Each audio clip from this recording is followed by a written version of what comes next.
Welcome to my channel, my Showbiz Corner. Viewers, supporters, subscribers. Hello 18! Welcome back to my channel. Thank you for clicking this video. Sunara content at na-mention ng Metro Mag PH sa kanilang article sa Instagram. Ito nga ang update nila. Sunara is serving a Filipino visual fest.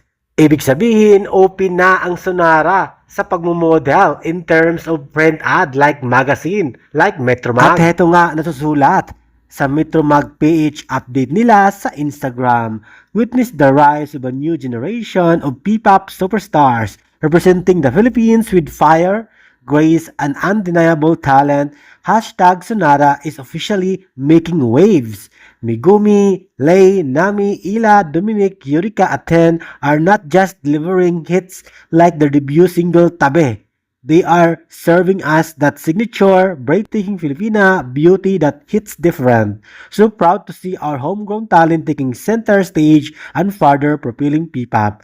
Take a closer look at each of these young beauties by reading more at the link in our bio or visiting metro.style. Who knows, one of these days, baka may pictorial na ang ating Sunara sa Metro Mag Magazine sa kanilang next edition. At maging cover girls sa naturang Metro Magazine.